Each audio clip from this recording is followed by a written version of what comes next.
जय हिंद साथियों, आप सभी का स्वागत करता हूं आप सभी के अपने चैनल टारगेट सिलेक्शन में। साथियों, सीटेट की परीक्षा में एक ऐसा टॉपिक है जो आपसे पूछा ही पूछा जाता है, यानी कि एनसीएफ 2005 से संबंधित सीटेट के एग्जाम में प्रश्न न बने ऐसा हो ही नहीं सकता। तो इसी को देखते हुए साथियों, नेशनल कैरिकुलम फ्रेमवर्क यानी कि राष्ट्रीय पाठ्यचर्या रूपरेखा एनसीएफ 2005 से संबंधित 30 ऐसे क्वेश्चंस मैंने लिए हैं जो पिछली परीक्षाओं में पूछे जा चुके हैं और आने वाली साथियों 2024 के जनवरी महीने में पूछने की पूरी पूरी संभावना है। तो साथियों, सुपरफास्ट तरीके से इस क्लास को देखेंगे। पहला प्रश्न आपकी स्क्रीन पर यह रहा कि एनसीएफ 2005 का पूरा नाम क्या है, यानी कि इसकी फुल फॉर्म क्या है। तो इसकी फुल फॉर्म आपको मालूम होना चाहिए, नेशनल कैरिकुलम फ्रेमवर्क इसकी फुल फॉर्म है। इसलिए जिनका आंसर यहां पर है ऑप्शन नंबर ए के साथ, तो बिल्कुल करेक्ट है। निम्न में से एनसीएफ की संचालन समिति का गठन किसकी अध्यक्षता में किया गया था? तो किसकी अध्यक्षता में किया गया था? प्रो यशपाल की अध्यक्षता में किया गया था, प्रोफेसर यशपाल की अध्यक्षता में।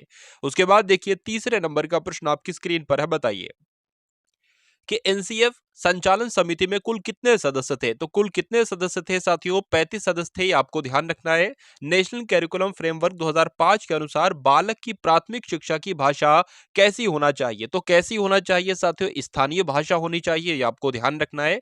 नेक्स्ट नंबर का प्रश्न आपकी स्क्रीन पर है कि बालकों की शिक्षण प्रक्रिया एनसीएफ के अनुसार कैसी होनी चाहिए? तो कैसी होनी चाहिए? रटंत पद्धति से युक्त होनी चाहिए? तो बिल्कुल नहीं। रटंत पद्धति से मुक्त होनी चाहिए? तो बिल्कुल भाई। और तनाव और बोझ से युक्त होनी चाहिए? ये भी नहीं। इसलिए आंसर आपका जो जाएगा वो ऑप्शन नंबर बी के साथ जाएगा। उसके बाद देखिए साथियों, नेक्स्ट नंबर का प्रश्न आपकी स्क्रीन पर है कि एनसीएफ 2005 के अनुसार विद्यालय ज्ञान को जोड़ना चाहिए। तो विद्यालय ज्ञान को किससे जोड़ना चाहिए साथियों? बाहरी स्कूली जीवन से, या कक्षा से, या परिवार से? तो साथियों, जो उपयुक्त उत्तर है ना, वो बाहरी स्कूली जीवन से जोड़ना चाहिए। राइट आंसर आपको ऑप्शन नंबर ए के साथ। राष्ट्रीय पाठ्यचर्या रूपरेखा में विज्ञान शिक्षण का उद्देश्य होना चाहिए। तो क्या उद्देश्य होना चाहिए? गणना करने की क्षमता का विकास करना? तो नहीं।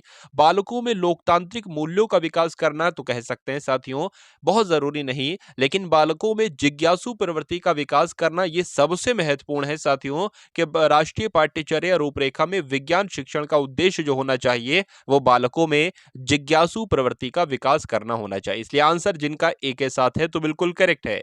नेक्स्ट नंबर का प्रश्न आपकी स्क्रीन पर है, बताने की कोशिश कीजिए। बताइए कि राष्ट्रीय पाठ्यचर्या फ्रेमवर्क 2005 ने अपनी समझ से प्राप्त की है, संज्ञानवाद से प्राप्त की है अपनी समझ, रचनावाद से, या अनुदेशन से? तो किससे प्राप्त की है? मोस्ट इंपॉर्टेंट क्वेश्चन है। रचनावाद से प्राप्त की है, ये आपको ध्यान रखना है। उसके बाद देखिए, एनसीएफ 2005 बल देता है, यानी कि एनसीएफ 2005 साथियों किस पर बल देता है?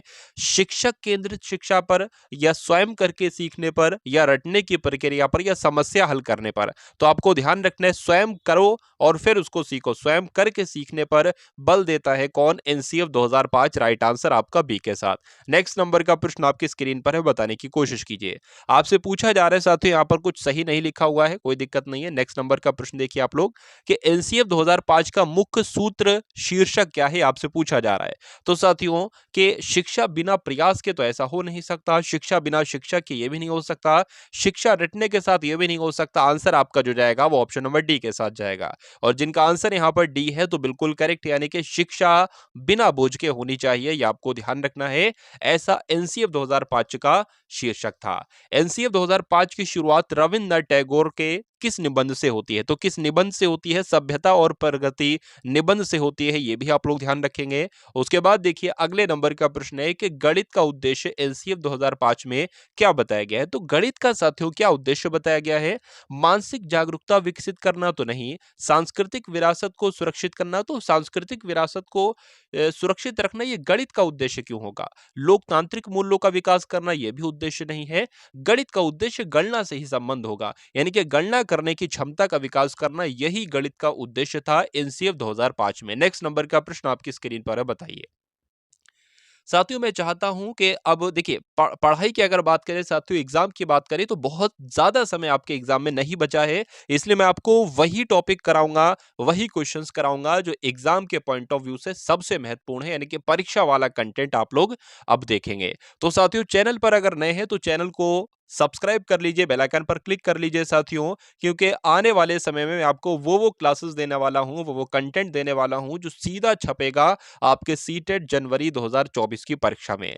राष्ट्रीय पाठ्यचर्या रूपरेखा 2005 के अनुसार शिक्षक की भूमिका कैसी होनी चाहिए? तो शिक्षक की भूमिका साथियों कैसी होनी चाहिए? सुविधादाता के रूप में होनी चाहिए। इसलिए आंसर आपका डी हो जाता है। यदि प्राथमिक स्तर पर मातृभाषा अथवा स्थानीय भाषा के शिक्षक उपलब्ध ना हो तो संविधान के कौन से अनुच्छेद के तहत स्थानीय शिक्षा अधिकारियों को भाषा विकास के लिए सुविधा उपलब्ध कराने का अधिकार है?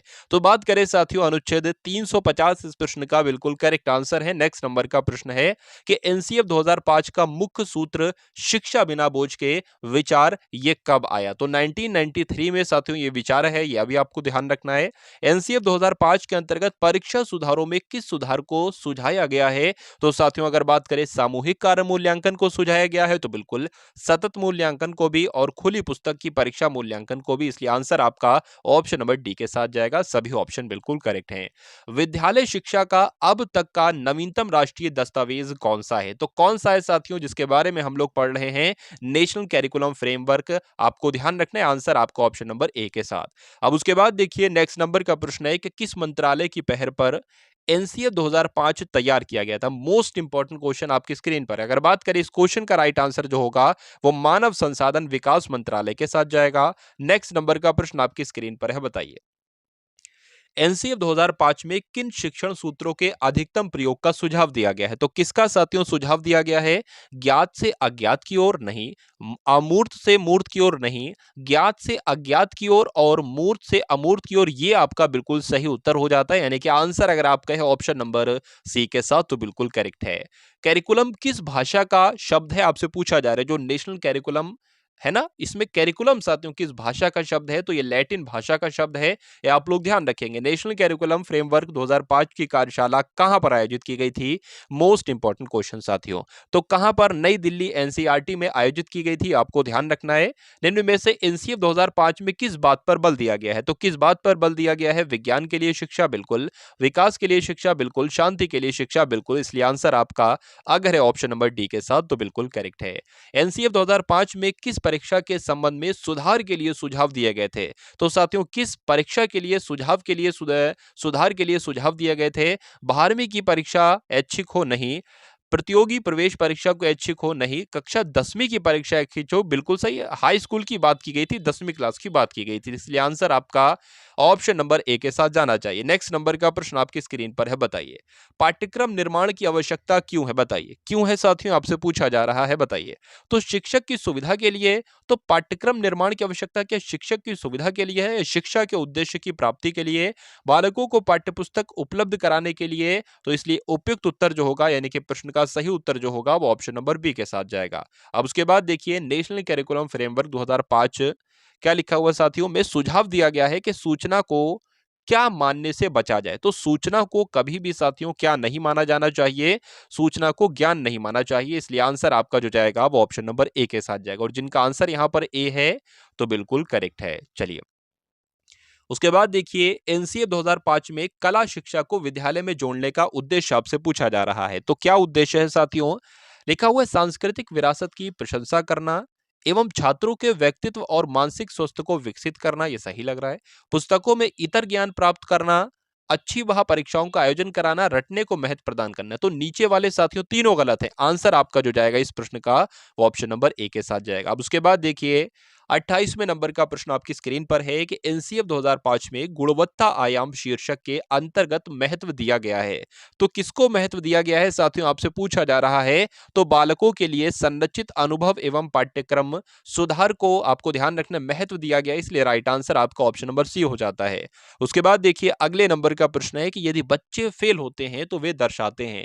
तो जब बच्चे फेल होते हैं हमेशा आपको ध्यान रखना है सीटेट का आप परीक्षा देने जा रहे हैं तो बच्चे में अगर कोई कमी है तो ये कमी बच्चे की नहीं है, ये कमी टीचर की है। यानी कि अगर बात करें क्लास में बच्चे को कुछ समझ में नहीं आ रहा है तो बच्चे की कमी नहीं है। किसकी कमी है? शिक्षक की कमी है, टीचर की कमी है। तो वही साथियों कहा जा सकता है कि स्कूल की असफलता है ये बच्चा अगर फेल हो रहा है, ये आपको ध्यान रखना है। बच्चे को कभी मारना नहीं है, बच्चे को उदाहरण के साथ समझाना है, बच्चे को कभी रटंत यानी कि रट्टा नहीं लगाना है, ये आपको ध्यान रखना है। बच्चों को बहुत आसान लैंग्वेज में समझाना है, एग्जाम्पल देकर समझाना। ऐसे क्वेश्चन आपसे एग्जाम में पूछे जाते हैं। 30वें नंबर का प्रश्न आपकी स्क्रीन पर है और आज की इस क्लास का अंतिम प्रश्न आपकी स्क्रीन पर है कि एनसीएफ 2005 के अनुसार सीखना क्या है। तो सीखना क्या है? सीखना एक एक कह सकते हैं, सीखना व्यक्ति विकास को प्रभावित करता है या ज्ञान अवरुद्ध करने की प्रक्रिया है या ज्ञान के निर्माण की प्रक्रिया है। तो कहा जा सकता है साथियों एनसीएफ 2005 के अनुसार सीखना ज्ञान के निर्माण की प्रक्रिया है, इसलिए आंसर आपका जाएगा ऑप्शन नंबर ए के साथ। और जिनका आंसर यहां पर ए है तो बिल्कुल करेक्ट है। चलिए साथियों, अगर आप लोग चाहते हैं कि सीटेट 2024 में जो जनवरी महीने में परीक्षा है वो आपकी क्रैक हो, अगर हम मानते हैं कि आपकी कोई भी तैयारी नहीं है, कुछ भी तैयारी नहीं, आप बिल्कुल जीरो हो, तो मैंने लगभग 12 से 13 क्लासेस तैयार कर दी हैं। मेरा मानना है कि अगर उन 12 से 13 क्लासेस को आप तैयार कर लेते हैं, उसमें जो कंटेंट है उसको पढ़ लेते हैं, तो एग्जाम में कोई हरा आपको नहीं सकता, कोई फेल आपको नहीं सकता, यानी कि कम से कम क्वालिफाइड आपका तो एग्जाम बहुत आराम से हो जाएगा। उन 10 क्लासेस का लिंक मैंने आपको साथियों कमेंट सेक्शन में दे दिया है। ठीक है, वहां पर जाकर आप उसको क्लिक करेंगे तो सारी वीडियोस आपके सामने खुल जाएंगी। 10-10, 15-15 मिनट की वीडियोस होंगी। सभी को साथियों बहुत अच्छे तरीके से आपको देखना है और उनको तैयार करना है। एग्जाम आपका क्रैक हो जाएगा बहुत आसानी से। और आने वाली वीडियोस के लिए आप लोग इंतजार कीजिए, बहुत बढ़िया बढ़िया कंटेंट में आप सभी लोगों के लिए लाकर आने वाला हूं। ठीक है ना साथियों, तो इस वीडियो को शेयर करेंगे, चैनल को सब्सक्राइब करेंगे। मिलते हैं हम सभी लोग आने वाली वीडियो में। जय हिंद साथियों।